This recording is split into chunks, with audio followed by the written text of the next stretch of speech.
vamos fazer uma revisão de história, tá bom?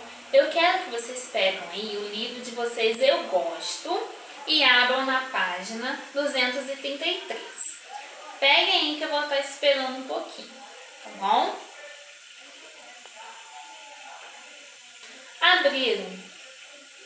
Abriram lá na página 233, as cidades têm história. Então vamos lá. Lembra que nós estudamos em histórias sobre as cidades, que toda cidade ela tem uma história? Assim como nós, a cidade também tem uma história de quando ela surgiu, quais foram os primeiros habitantes daquela cidade, por que deram nome àquela cidade, moradores importantes que moraram naquela cidade no passado. Então a cidade ela tem uma história, assim como nós. A gente também tem uma história, não é verdade?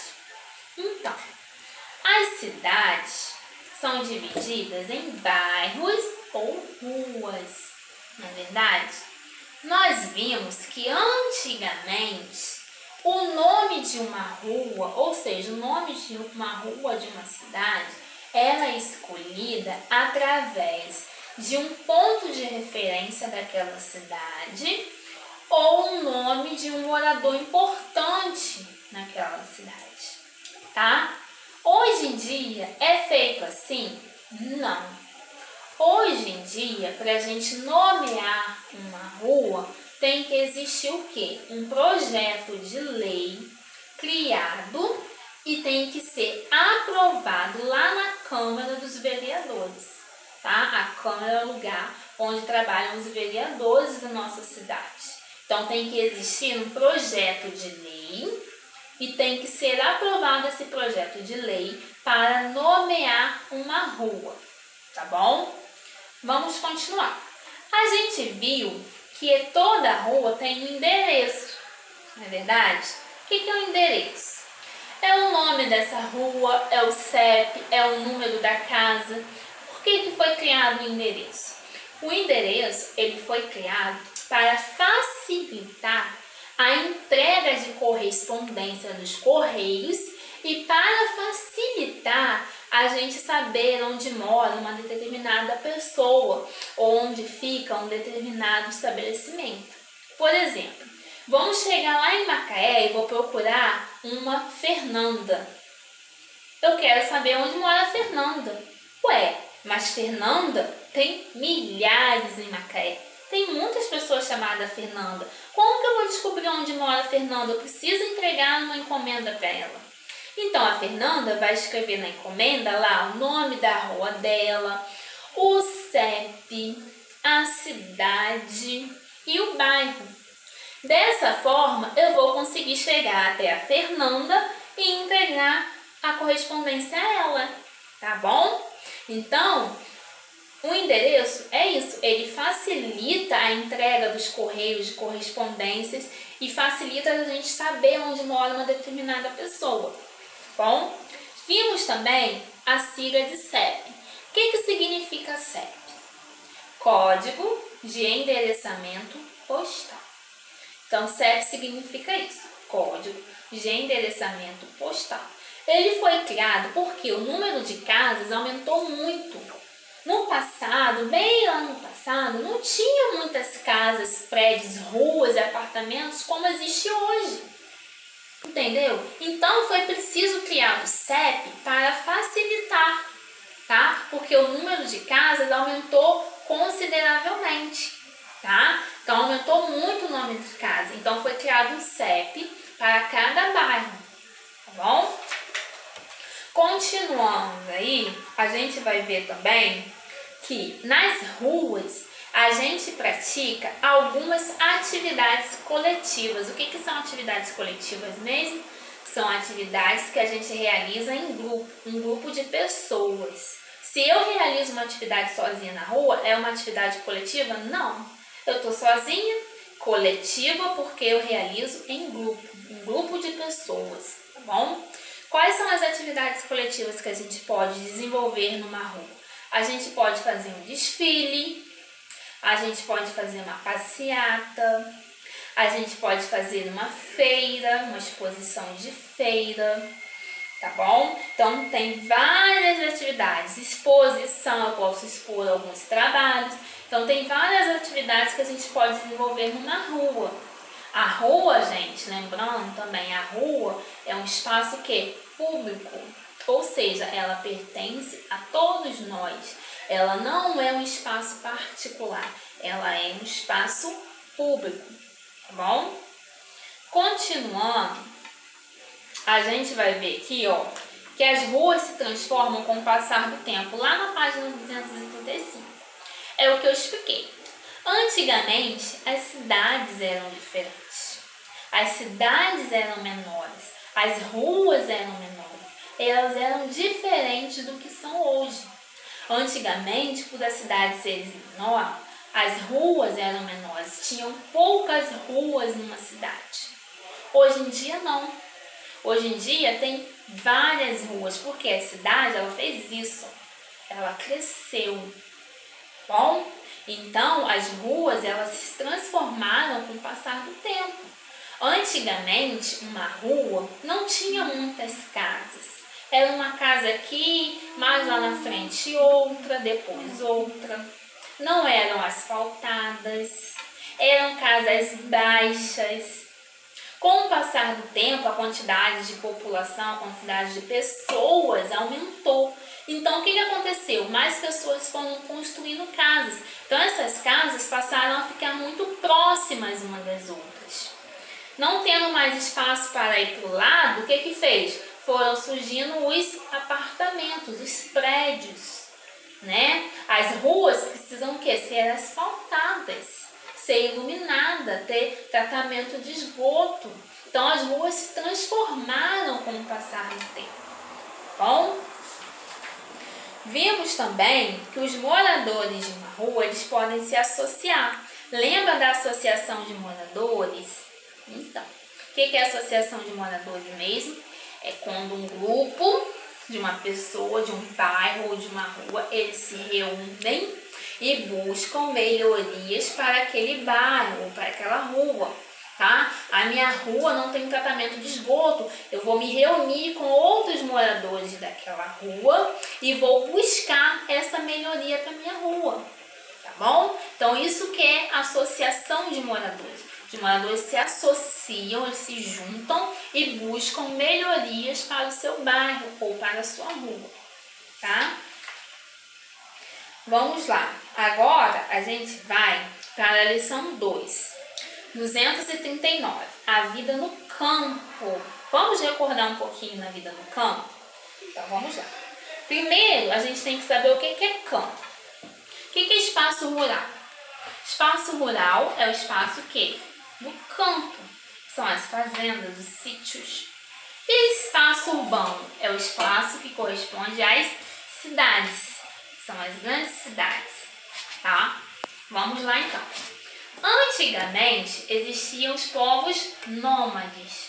Quem lembra dos povos nômades que a Chamonix falou? Povos nômades, vamos lá. Eram pessoas que viviam de lugar em lugar em busca de alimento. Eram aqueles povos que viviam trocando de lugar em busca de alimento. Eles estavam em um determinado lugar. Acabou o alimento daquele determinado lugar, eles se mudavam para um outro lugar em busca de alimento. Então, povos nômades era isso, pessoas que trocavam de lugar em lugar em busca de alimentos, tá bom? Eles não tinham um lugar fixo para morar, não tinham uma moradia fixa, tá? Vimos também sobre a agricultura. Antigamente, não existia agricultura. Como que era feita a divisão de serviço? Homens caçavam e pescavam.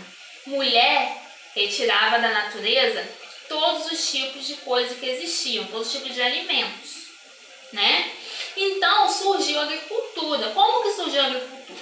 As mulheres perceberam, se cair uma semente de girassol aqui, daqui a pouquinho vai nascer um girassol. Então eles descobriram que a agricultura atividade de quê? Plantar e colher. Foi aí que surgiu a agricultura, através desse raciocínio da mulher. Ela viu que se uma semente ela colocava ali no solo, depois surgia uma planta. E essa planta dava o que? Alimentos. Tá bom? Então assim surge a agricultura. Depois da agricultura surgiu o que? A pecuária. Como que surgiu a pecuária? Os homens observaram, ué, se eu tenho um animal, se eu crio esse animal vai me dar outros tipos de alimento. Se eu tenho uma vaca na minha casa, eu vou criar essa vaca e essa vaca vai me dar um outro tipo de alimento, que é o leite. Se eu tenho uma galinha e crio uma galinha, essa galinha vai me dar um outro tipo de alimento, que é o ovo. Então surge a pecuária, é a atividade o quê? Da criação de animais, tá bom? Então, agricultura, atividade de plantar e colher. Pecuária é a criação de animais, tá bom? Continuando, aqui vai falar, surgem as primeiras aldeias, na página 241. Para a gente falar sobre isso, a gente tem que entender sobre povos sedentários. O que é povos sedentários? Quando as mulheres lá no passado descobriram a agricultura e a criação de animais, eles perceberam que eles não precisavam ficar mudando de lugar em busca de alimento. Então, eles pensaram, a gente vai criar aldeias, comunidades, que é um grupo de pessoas que vai passar a viver naquela comunidade, naquele determinado local, tá? Então, os povos passaram a ser sedentários. O que é sedentários? São povos que têm um lugar fixo, uma moradia fixa, que não se movimenta muito, não fica trocando muito de lugar. Ele tem um espaço físico, tá? Então, surgem aí os povos sedentários, surgem as primeiras aldeias. As pessoas passaram a ter um lugar fixo, porque já sabiam plantar e colher e já sabiam criar animais. Continuando, a gente vai falar agora um pouquinho do comércio, tá? Nós vimos aí, tá lá na página 242 agora. Nós vimos que antigamente as pessoas faziam o quê? A troca de mercadorias.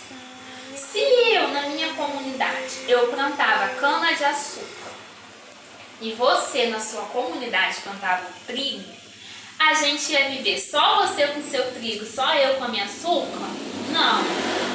A gente trocava alimentos. Não existia moeda naquela época. Era uma troca de alimentos. As comunidades, elas trocavam alimentos entre si. O que eu produzia, eu trocava com outras comunidades que não tinha aquele alimento na minha comunidade. Então, antigamente era feito aqui, a troca de mercadoria. Depois, com o tempo, surgem aqui as moedas, né? Quando surgem as moedas, a gente passa o que? A ter a compra e a venda de produtos, de mercadorias. Mas antes era feito através do que? Da troca de mercadorias, tá bom? Mais um pouquinho, a gente vai ver a cidade. Agora a gente vai entrar lá na cidade, 246. Vamos falar um pouquinho da cidade. A cidade é um espaço urbano, tá bom? Ela é um espaço urbano que se diferencia do espaço rural, tá? Quais são mesmo as atividades que a gente pode praticar numa cidade?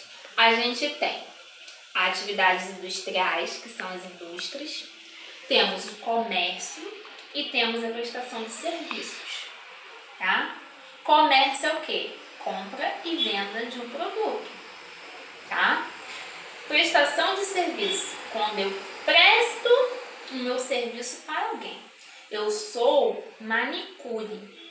Eu tenho um serviço, eu vou oferecer esse serviço à sua mãe aí na sua casa, a você. Eu vou ir na casa de vocês fazerem a unha de vocês. Eu estou oferecendo meu serviço para você. Entendeu? A troca, a prestação de serviço é isso. É quando a gente oferece um determinado serviço a outras pessoas, tá? Manicure, cabeleireiro, barbeiro. Isso é prestação de serviço, tá? Então a gente viu que na cidade as pessoas podem trabalhar em vários locais diferentes. Elas podem trabalhar em hospitais, elas podem trabalhar em bancos, comércios, escolas, transportes coletivos. Então tem vários lugares que uma pessoa da cidade elas podem trabalhar, tá bom? Nós vimos também que no campo, vamos falar um pouquinho agora do campo e da cidade, falar as diferenças, tá bom? No campo, a gente desenvolve atividade relacionada à terra, tá? Ou seja, a gente trabalha com agricultura ou com a criação de animais. As cidades no campo são mais separadas uma da outra, não ficam tão juntinhas, tão coladinhas. As cidades ficam mais separadas uma das outras, tá? Geralmente não tem comércio, não tem bancos, não tem hospitais, às vezes não tem iluminação pública, às vezes não são asfaltadas, tá? Já na cidade é o inverso. Na cidade tem o quê? Grande movimentação de pessoas, de trânsito, as casas são muito próximas uma das outras, tem muitos prédios, as pessoas trabalham em vários locais diferentes, bancos, hospitais, comércios, lojas, padarias, shoppings, tá? Então tem essa diferença do campo e da cidade, tá? Vimos também outra coisa importante aqui sobre o êxodo rural. Vamos reportar o que é o êxodo rural? Êxodo rural é a saída de pessoas do campo para a cidade. Então, são pessoas que saem do espaço rural e vão para o espaço urbano. Por quê? Porque no espaço rural, como eu falei, é mais difícil ter trabalho, é mais difícil de ter escola, hospitais. Então, as pessoas que saem do campo vão para a cidade em busca desses serviços, em busca de trabalho, em busca de melhores condições de vida, tá? Então, isso que é êxodo rural. É a saída de pessoas do campo para a cidade, tá bom? E com isso, eu finalizo hoje a nossa revisão de história, tá bom? Espero que vocês tenham recordado aí com a tia Monique todo o conteúdo que a gente trabalhou no primeiro bimestre, tá? Tá tudo no livro de vocês, no livro Eu Gosto. Vocês devem buscar o livro, ler, tá? Ler tudo que está escrito e assistir aqui a aula junto com a tia Monique, que eu tenho certeza que vocês vão conseguir, ó, dar aquele estalo e vão recordar os conteúdos que nós já trabalhamos lá na sala de aula no começo. Então, tá bom? Beijo e até a próxima aula.